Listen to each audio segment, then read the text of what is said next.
চাকরি করো তো তোমার টাইমিংটা তোমরা 11টা তো আসোই না, 10:30 শোনো 10:30 ঢোকার কথা, তোমাদের আসোই না, 5টা অবধি থাকার কথা, সেটাও থাকো না, মাঝে মাঝে বেরিয়ে যাও। এটা কি মহামারী? না না না, আপনি আমার অ্যাটেন্ডেন্সটা দেখেন, ডেইলি অ্যাটেন্ডেন্স তো আমিও যাই, আমি 11টা না গিয়ে 12টা গিয়ে আমি লিখবো 11টা। আমার তো ডেইলি লগ ইন করতে হয় না, লগ ইন কোনটা? এই জিনিস কিন্তু ঠিক না, একদম সঠিক জায়গায় কিন্তু কমপ্লেন। আমি কিন্তু মানবো না এসব বলে দিচ্ছি, কারণ তোমাদের জন্য আমাদের সরকারের বদনাম হচ্ছে, পরিষেবা পাচ্ছে না লোক, ঘরে আলো পাখা জ্বলছে, কি করো তোমরা? জনগণের সুবিধার জন্য রাজ্যের মুখ্যমন্ত্রী চালু করেছিল বাংলা সহায়তা কেন্দ্র। আলিপুরদুয়ারের ফালাকাটাতেও রয়েছে বেশ কয়েকটি কেন্দ্র। অভিযোগ, সময় মতো সেখানে আসেন না কর্মীরা, ফলে হয়রানির শিকার হচ্ছে জনগণ।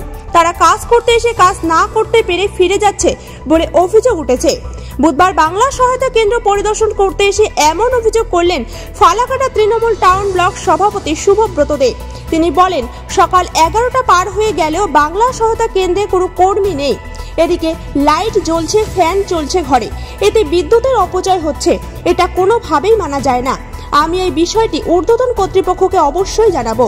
সরকারি প্রকল্প বা এই সুবিধা থেকে বঞ্চিত হচ্ছে সাধারণ জনগণ, আমরা এটা কোনোভাবেই মানব না। এদিকে বাংলা সহায়তা কেন্দ্রের কর্মীদের সাফাই, তারা দেরি করে না, আজকে তাদের দেরি হয়ে গিয়েছে। এই জিনিস কিন্তু ঠিক না, একদম সঠিক জায়গায় কিন্তু কমপ্লেন। আমি কিন্তু মানবো না এসব বলে দিচ্ছি, কারণ তোমাদের জন্য আমাদের সরকারের বদনাম হচ্ছে, পরিষেবা পাচ্ছে না লোক, ঘরে আলো পাখা জ্বলছে, কি করো তোমরা? চাকরি করছো, পরিষেবা দিচ্ছ না। আমি ঘুরে গেছি, আমি ঘুরে গেছি, ঠিক আছে, দেখছি, জবাবটা জায়গা মতনই তুমি জবাব দিবে। দীর্ঘদিন থেকে আমাদের কাছে অভিযোগ, মানবিক মুখ্যমন্ত্রীর বাংলা সহায়তা কেন্দ্রের মাধ্যমে বাংলার মানুষকে, ফালাকাটা পৌরসভার মানুষকে পাশে দাঁড়ানোর সহযোগিতা করবার জন্য হাত বাড়িয়ে দিয়েছে। যারা বিএসকের কর্মচারীরা আছেন, দীর্ঘদিনে অভিযোগ, তারা খেয়ামখেয়ালি মতন 10:30 আসার কথা, এখন জাস্ট ঢুকলো, 11:28 ঢুকলো, কিন্তু ভেতরে আলো এবং পাখা জ্বলছে। সরকারি বৈদ্যুতিক বিল অপচয় হচ্ছে, ভিতরে পাখা এবং আলো জ্বলছে, ভাবতে অবাক লাগে। এবং আমরা দেখলাম অন্যান্য জায়গাও, পৌরসভা সহ অন্যান্য জায়গাও এই খামতিগুলো আছে। আমি নিজের চোখে নিজে চাক্ষুষ করবার জন্য আমি আসলাম, আমিও হতবাক। তবে একটা কথা ঠিক, আমরা সরকারি কর্মচারী যারা আছেন,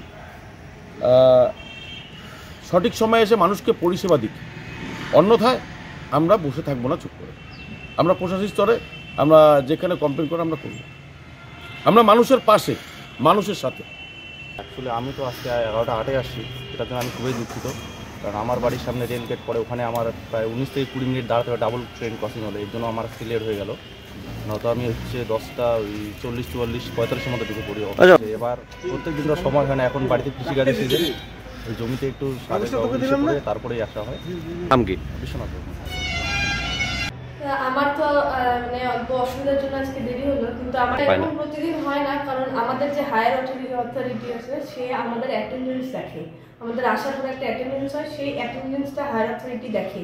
প্রতিদিন এরকম তো এমনি তবে আমরা 11টার মধ্যে অফিসে অ্যাটেন্ড, মানে এমনি কটা থেকে কটার টাইম বিএসকে টাইম? অফিস টাইমই হয় ওই 11টাই হয় আর কি। নাম? সুনন্দা চক্রবর্তী।